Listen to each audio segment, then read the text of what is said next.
नमस्कार दोस्तों। तो कैसे हैं आप लोग? उम्मीद करता हूं सभी कोई ठीक होंगे और अपने अपने तैयारी में लगे हुए होंगे। तो दोस्तों, जैसा कि पता है आप सभी को कि हम लोग एसएससी सीपीओ 2024 का मेडिकल डीएमई देने के लिए आए हुए थे, जो कि हम लोगों का जो सेंटर है वो बीएसएफ कदमतला सिलीगुड़ी दिया था।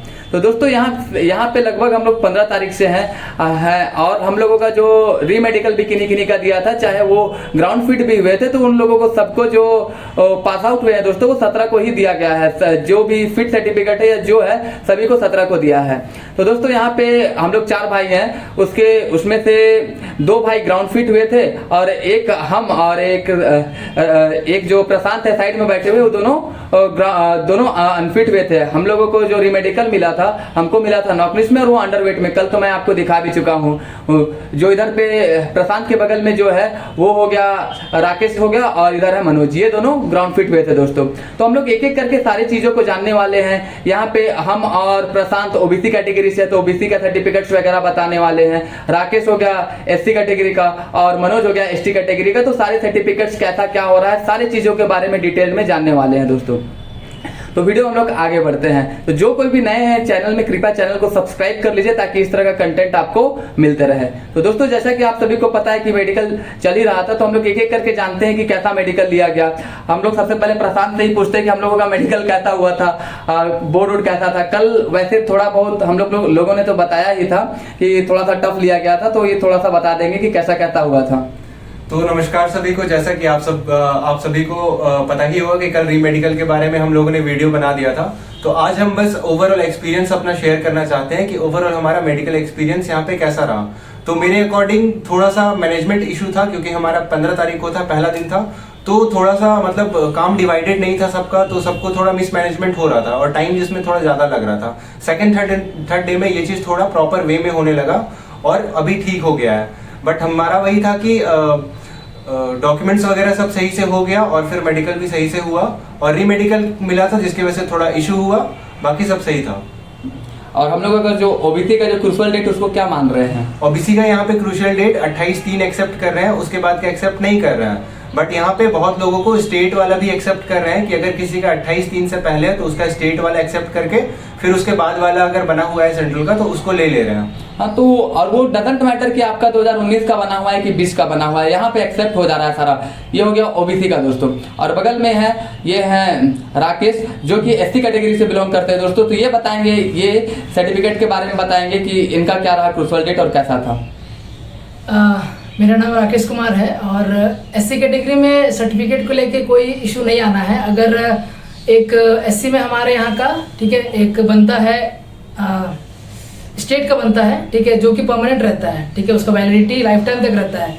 लेकिन आप कोई भी सेंट्रल गवर्नमेंट के अगर मतलब रिक्रूटमेंट में जाते हैं तो वहाँ पर आपको लगता है एक एनेक्सर लगता है, जो कि डीसी लेवल या फिर मिनिमम एसडीओ लेवल का कोई एक अधिकारी रहेंगे, तो वो आपको साइन करके आपको दे देंगे ठीक है।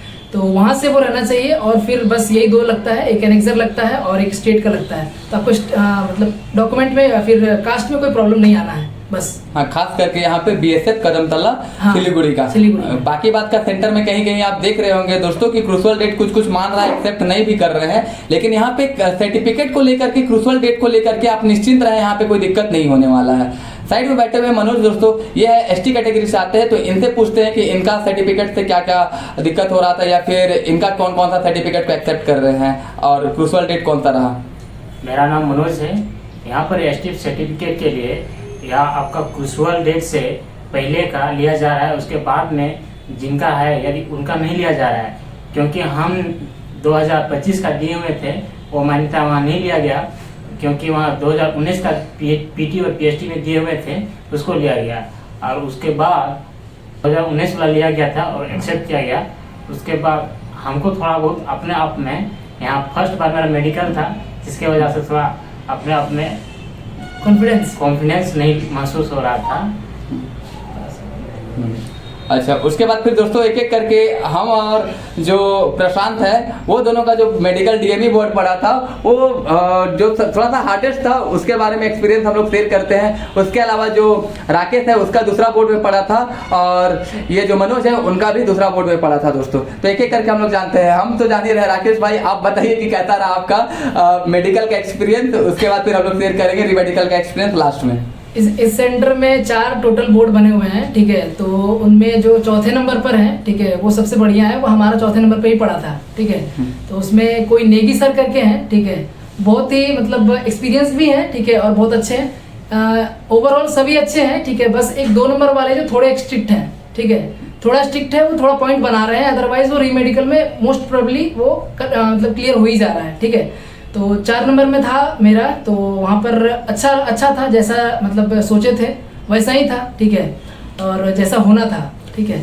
और ओवरऑल एक्सपीरियंस बढ़िया था, ठीक है, ठीक ठाक था। मेरे को थोड़ा माइल्ड डीएनएस को लेकर के कहे थे, ठीक है, कि चेकअप जब किए फ्रंट से बैक से सब तरीके से किए, ठीक है, प्राइवेट पार्ट को लेकर के एवरीथिंग, ठीक है, सब कुछ करने के बाद मेरे को बोले थे माइल्ड डीएनएस।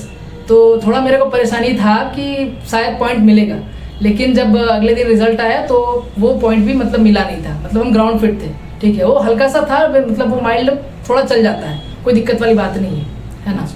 और ओवरऑल फिर ग्राउंड फिट रहे, बस यही बात है। इसलिए अगर आप लोग कोई भी आ रहे हैं तो अगर हल्का भी अगर माइल्ड कुछ इश्यू है आप लोग का, चाहे वो फ्लैट फुट हो गया, नौकनी हो गया, तो उसके लिए कोई भी परेशान ना हो। और अगर ठीक है? आपको अगर रीमेडिकल का पॉइंट भी मिल जा रहा है किसी माइल्ड चीज में, किसी छोटे मोटे चीज में, तो आपको घबराना नहीं है, क्योंकि रीमेडिकल वाले जो 2 पैनल है, जिसमें 3 डॉक्टर का 2 पैनल का बोर्ड है, तो वो काफी लीनियंट है। वो अपने एंड से कोशिश कर रहे हैं कि एटलीस्ट सारे बच्चे यहाँ से फिट होकर जाए, अनटिल एंड अनलेस कोई बहुत ज्यादा मेजर इशू नहीं है। अगर जिनका भी मेजर इशू है, उनको फिर दोबारा स्पेशलिस्ट के पास वो लोग चेकअप के लिए दूसरे प्राइवेट हॉस्पिटल में भेज रहे हैं। और क्या आपके बोर्ड में +-5 का एक्सेप्ट हुआ था कि नहीं वेट का? हमारे बोर्ड में तो वैसा नहीं था। अगर प्लस माइनस अगर हो रहा है तो पहले तो पॉइंट मिल ही जा रहा है शायद, ठीक है, अदरवाइज फिर आरएमई में वो क्लियर कर दे रहे हैं। आपके बोर्ड में भी मिला था +-? एक को मिला था, रिलैक्सेशन नहीं किया गया था? हाँ, 2 kg में मिला था। अच्छा, उनको +-5 में ओवरवेट में मिला था। अच्छा, +-5 का रिलैक्सेशन दिया गया था कि नहीं दिया गया था? दिया नहीं गया था, लेकिन वो आरएमई में फिर वो क्लियर हो जा रहा है ना। नहीं, उन्हें दिया गया था +-5 का, बट फिर +5 के भी बाद वो 2 kg था। हाँ। तो उस चीज पे उसको पॉइंट मिला था आपके बोर्ड में। हाँ। और अब आते हैं हम लोग मनोज पे। तो आपका मेडिकल कैसा लिया गया? वहाँ के डॉक्टर कैसे थे? उस बोर्ड के डॉक्टर कैसे थे? उस बोर्ड के डॉक्टर बहुत अच्छे थे, क्योंकि मेरा फर्स्ट बार था, इसीलिए मैं डरा हुआ था। तो वहाँ मेरा जब ब्लड प्रेशर चेकअप किया जा रहा था, तो उसमें डरने की वजह से मेरा बीपी बहुत बढ़ गया था। तो डॉक्टर मेरा हमको बार बार बोल रहे थे कि डरना नहीं है, लेकिन तीसरा या चौथा बार लेने के बाद मेरा अच्छा आया। तो फिर डॉक्टर बोले कि कोई बात नहीं, होता है। और हम लोग 3 बंदे थे, सभी का बहुत अच्छा लिए थे, तो उसमें ग्राउंड फिट हम लोग हो गया था ना। मेरे को बीपी में, ठीक है, मेरा फर्स्ट बार जब मेजर किया गया था तो वो आया था, हायर लिमिट आया था 154, ठीक है, तो काफ़ी हाई था। मैक्सिमम 140 के नीचे जो होता है वो एक्सेप्टेबल रहता है, ठीक है, मैक्स उतना ही होता है। तो 154 था। तो डॉक्टर भी समझते हैं कि अगर ये डॉक्टर वगैरह देख करके थोड़ा लड़का जो होता है, कैंडिडेट जो होता है, थोड़ा घबरा जाता है। तो अगर हाई आता है तो टेंशन वाली बात नहीं है, कोशिश करना है कि खुद को मतलब ये समझा करके रखे और रिलैक्स रहने की कोशिश करना है, ठीक है।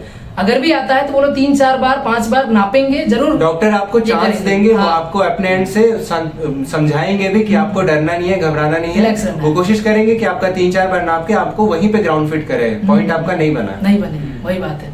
मेरे को भी 4-5 बार नापा, उसके बाद फिर बोले कि चलो कोई नहीं, और लास्ट में मेरा 135 समथिंग कुछ आया, तो फिर मेरे को ये कर दिए, पॉइंट नहीं दिए उसको, उस पे वही है। अच्छा, थोड़ी घबराहट होती है, बट ठीक है, मैनेज करना है उस चीज को, वही बात है। मनोज, आपके बोर्ड में +-5 kg का रिलैक्सेशन मिला था कि नहीं मिला था? उसमें नहीं मिला था। अच्छा, उसमें मतलब रीमेडिकल दे रहे थे क्या कि? जी, उसमें दे रहे थे।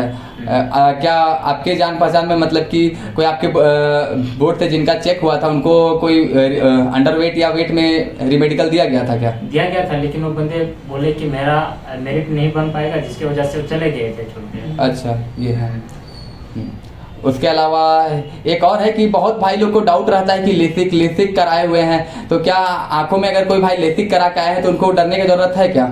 उन्हें पहली बात तो किसी चीज से डरने की कोई जरूरत ही नहीं है, क्योंकि अगर आप नॉर्मली खड़ा होकर अगर आप चार्ट पढ़ दे रहे हैं, आप चार्ट में जो भी लिखा हुआ है उसे आप क्लियर बोल दे रहे हैं, तो वो फिर किसी चीज से आपको चेक नहीं कर रहे हैं। इवन अगर आप रीमेडिकल में भी जाते हैं तो आपको मशीन से चेक नहीं कर रहे हैं, वो आपको पहले नॉर्मल चार्ट पढ़ने के लिए बोल रहे हैं। अगर किन्हीं भाई का आई में पॉइंट है, अगर उन्हें रीमेडिकल मिला है, तो वो फिर बस वो चार्ट पढ़ने को बोल रहे हैं। अगर आप चार्ट वहाँ पे पढ़ दे रहे हैं तो फिर आप वहीं पे आपको वो ग्राउंड फिट कर दे रहे हैं। तो ये रहा दोस्तों, आप लोगों का बहुत सारा डाउट आ रहा था कि लेसिक एक्सेप्टेबल है कि नहीं है। तो दोस्तों आप यहाँ पे निश्चिंत रहिए, आप आइए आराम से, आप मेडिकल दीजिए और आराम से क्लियर हो जाएगा दोस्तों। ओवरवेट का भी बहुत सारा डाउट आ रहा था, ओवरवेट का भी हम लोगों ने बता दिया। उसके अलावा डीएनएस का भी बता दिया कि डीएनएस माइल्ड रहेगा तो कोई दिक्कत नहीं है। फ्लैट फुट नॉकनिस में भी कोई दिक्कत होने वाला नहीं है दोस्तों। डॉक्यूमेंट का जो डाउट्स था वो भी आपको बता दिया दोस्तों। डॉक्यूमेंट में ओबीसी कैटेगरी से हम लोग भी आते हैं दोस्तों। तो ओबीसी कैटेगरी में मेनली जो डॉक्यूमेंट्स ले रहे थे तो उसमें भी वही था कि हम लोगों का जो क्रूशल डेट है वो 28/3/2024 मान रहे थे, लेकिन अगर उसके बाद का है तो नहीं ले रहे थे, उसके बाद का एक तो ले रहे थे, लेकिन उसके अलावा उससे पहले का कभी कभी आपका बना होना चाहिए। डजंट मैटर कि वो स्टेट का सर्टिफिकेट है कि वो सेंट्रल का है, तो उससे उसमें कोई इशू नहीं हो रहा था दोस्तों। बाकी बात है कि अब आते हैं हम लोग प्रशांत भाई पे, हम लोगों का कैसा है एक्सपीरियंस रहा, क्योंकि हम लोग जो दोनों हैं वो हम लोग एक ही डॉक्टर के पास गए थे। तो आपका मेडिकल एक्सपीरियंस कैसा रहा सबसे पहली बात तो हम और भाई दोनों सेम डॉक्टर के पास गए थे, तो ये हमारा लक उस दिन शायद थोड़ा ये रहा हो। बट हम लोग उस डॉक्टर के पास गए तो वो डॉक्टर हम चारों को बाहर में खड़ा किया था और वो एक एक करके बाहर में ही हमारा knock knee, flat foot, carry angle ये सब चेक कर रहा था। वो चारों को चेक करके बाद फिर वो एक एक करके सबको अंदर बुलाया। अंदर जाने के बाद फिर वो जो भी बाकी प्रोसीजर है मेडिकल का वो सब वो चेक कर रहा था, और वो डॉक्टर प्रॉपर वे में चेक कर रहा था कि आपको कहीं पे भी कुछ भी है तो फिर वो पॉइंट लिख दे रहा था। वो इवन पूछ तक नहीं रहा था कि आपसे ये कैसे है, क्यों है, वो सिर्फ अपना पॉइंट लिख दे रहा था। तो यही था कि उसे, और at the end of the day अगर उसे कुछ भी नहीं मिल रहा है तो फिर वो वेट में पॉइंट बना रहा है। बट हमारे डॉक्टर का ये था कि वो कोशिश कर रहा है कि 50% रेशियो रखे। अगर उसके पास 4 लोग जा रहे हैं तो उसमें 2 लोग मेडिकल फिट होंगे और 2 लोगों को वो आरएमई देगा। वो किसी भी पॉइंट में दे सकता है। हाँ, और आर्मी देगा दोस्तों, तो घबराने का बिल्कुल बात नहीं। यहाँ पे खास करके बीएसएफ कदमतला सिलीगुड़ी में दोस्तों आर्मी का जो बोर्ड बना है वो काफी लीनियंट है, काफी अच्छा है। क्या हाँ, वो आर्मी में अगर आप जाएंगे तो वो आपसे बिल्कुल फ्रैंकली होके बात करेंगे। वो आपको ऐसा डराएंगे नहीं, यही है, वो आपसे बिल्कुल फ्रैंकली होके बात करेंगे और वो आपको मौका देंगे कि आप आराम से अपने आप को प्रेजेंट करिए। वो फिर आपको देख के वहां पे कोशिश करेंगे कि आपको फिट किया जाए। तो वही है दोस्तों कि कितना भी स्ट्रिक्ट हो कोई दिक्कत नहीं है। अगर आपको रीमेडिकल भी मिल जाता है तो आपको टेंशन लेने का कोई बात नहीं है। और आते हैं हम लोग आई का चार्ट में दोस्तों। तो जो आई का चार्ट लगा हुआ है मेनली, तो वहां पे दोस्तों जो आपका मैं देखा वहां पे कुछ जो चार्ट्स भेज रहे थे लोग, तो उसमें से कुछ अलग ही था दोस्तों। तो फिर आप वहां पे जाकर के देख सकते हैं। हालांकि जैसा कि मैंने ऑब्जर्व किया कि आई में ज्यादा दिक्कत नहीं हो रहा है। डिस्टेंस 20 फीट या जितना भी होगा उसमें पढ़ने में कोई दिक्कत नहीं हो रहा दोस्तों। अगर आपका आंख ठीक है तो आपको घबराने का बात नहीं है। सबसे बड़ा बात तो वही है कि आपको मेडिकल दे दिया है, तो मेडिकल दे दिया है तो आपको घबराने का बात नहीं है कि बहुत बड़ा चीज है या कुछ भी है। तो आपको इसको लेकर के कोई इशू नहीं बनाना है। नहीं तो आप इतने दूर तक आए हैं तो अपने आप पे भरोसा रखिए। आप बहुत काबिल होंगे तभी आप इतने दूर तक पहुंचे हैं। और ये बस मेडिकल एक छोटा सा प्रोसेस है जिसमें डॉक्टर अपने एंड से बस आपको देखेगा। आपको इसमें घबराना नहीं है और अपने आप को कॉन्फिडेंट रखना है और शांत रखना है। सब चीज बढ़िया होगा। बाकी बात ये है पूरा हम लोगों का सार बीएसएफ कदमतला सिलीगुड़ी का। बाकी बात और भी सेंटर के आपके पास आए होंगे रिव्यू। अब बाकी का जो सेंटर है आप कैसा ले रहा है उसके बारे में भी हम जानकारी जुटाने का कोशिश करेंगे और आपके तक पहुंचाने का कोशिश करेंगे दोस्तों।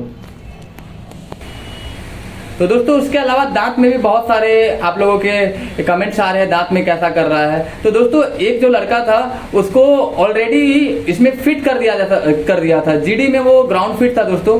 लेकिन अगर बात करें यहाँ पे सीपीओ में तो उसको रीमेडिकल दे दिया है। रीमेडिकल क्यों दिया है दोस्तों? तो उसने एक नया दांत लगाया हुआ था। तो जैसा कि आप सभी को पता है कि अगर दांत लगवा रहे हैं तो उसके आगे पीछे दोनों को लगाना पड़ता है। तो लगाने के लिए क्या करते हैं कि दांत को वो कटिंग करते हैं। तो वो लोग को लग रहा है कि नहीं वो 3 नया दांत लगाया हुआ है करके उसको डेंटल पॉइंट दे करके उसको रीमेडिकल दे दिया गया है। तो दोस्तों रीमेडिकल में लेकिन वहां पे नॉर्मली कर रहे हैं, उसका एक्सरे वगैरह करके उसको भी फिट कर देंगे। इसके अलावा दोस्तों एक राकेश भाई के पास एक लेसिक जो कैंडिडेट करा के आया तो उसके रिगार्डिंग उसको क्या समस्या हुई थी ये आपको बताएंगे। लेसिक के बारे में एक था कि एक दोस्त था उसका 16 या फिर 17 तारीख को था, ठीक है। तो उसके आंख में कुछ 2.5 समथिंग का कुछ नंबर था जब वो फिजिकल में आया था। तो और यहाँ पर मेडिकल से आने से पहले तो ऑब्वियस सा बात है कि उसको ये करना पड़ेगा, लेसिक करना पड़ेगा। तो लेकिन वो लेसिक करने में कुछ ज़्यादा ही देर कर दिया। तो वो लगभग 7 दिन पहले वो करवाया था। तो उसका एक आँख तो 6/6 था, अदरवाइज जो दूसरा आँख था शायद राइट वाला आँख था। लेफ्ट आई तो 6/6 था वो, और राइट आई जो था वो उसका शायद 6/12 था, ठीक है। तो हल्का ब्लर दिख पाता था उससे। तो इसलिए है कि अगर आप लोग लेसिक करवाना चाहते हैं तो अगर आप अभी तक नहीं करवाए हैं तो अभी अब करवा के कोई बेनिफिट है नहीं, ठीक है। और फिर वो 35 या फिर 40 के अराउंड उसका कुछ लगा था, ठीक है। तो इसलिए लेसिक करवाए हैं अगर आप पहले, तो फिर टेंशन वाली बात नहीं है। अगर आपका ज़्यादा टाइम नहीं है उस चीज़ में, ठीक है, तो अभी जल्दी लेसिक करवा के कोई बेनिफिट मिलेगा नहीं, क्योंकि विजन पूरी क्लियर होने में थोड़ा टाइम लग जाता है, बस यही है। उसके अलावा दोस्तों हम लोग जब गए थे री मेडिकल में, तो एक जो एक्स सर्विसमैन थे उनको जो पॉइंट मिला था वो पॉइंट था आपका बीपी में दोस्तों, ब्लड प्रेशर में। तो उसके बारे में आपको प्रशांत भाई बताएंगे कि क्या क्या हुआ, क्या क्या नहीं हुआ उनके तो साथ। 15 तारीख वाले मेडिकल में हमारे साथ एक एक्स सर्विसमैन था जिनका पॉइंट मिला था, उन्हें ब्लड प्रेशर में मिला था। तो उन्हें री मेडिकल में दोबारा मेजर किया गया, तो वहाँ पे भी उनका ब्लड प्रेशर काफ़ी हाई आया। तो आखिर में उन्हें वहाँ पे एक दिन एडमिट करने के लिए कहा गया है कि आपको यहाँ पे एडमिट किया जाएगा और फिर से मेजर किया जाएगा, और अगर नॉर्मल आता है तो छोड़ा जाएगा, अदरवाइज वो फिर वहीं पे एडमिट रहेंगे। उसके अलावा दोस्तों एक सर्विसमैन, तो उनको उन्हीं को हेमोग्लोबिन में भी मिला था ना, आई गेस। हेमोग्लोबिन में, तो हेमोग्लोबिन के लिए क्या क्या किया गया था? अच्छा, हेमोग्लोबिन के लिए वो नॉर्मली 0.1 से ही ज्यादा था दोस्तों, तो उसके लिए क्या कर रहे हैं, वो जूसेस वगैरह पी रहे हैं और वो तो फिट हो जाएंगे, कोई दिक्कत नहीं है। केवल ब्लड प्रेशर का था दोस्तों, तो उसके लिए उन्होंने उनको एडमिट कर रखा है, और ज्यादा टेंशन लेने का बात नहीं है। अगर वो उनका नॉर्मल आ जाता है तो फिर वो छोड़ देंगे। तो दोस्तों और हम लोग आते हैं कान पे। कान में दोस्तों वो नॉर्मली टॉर्च डाल के देख रहे हैं, अगर वो थोड़ा बहुत माइल्ड दिक्कत है तो कोई चीज में घबराने का बात नहीं है, आप ऐसे ही निकल जाइएगा।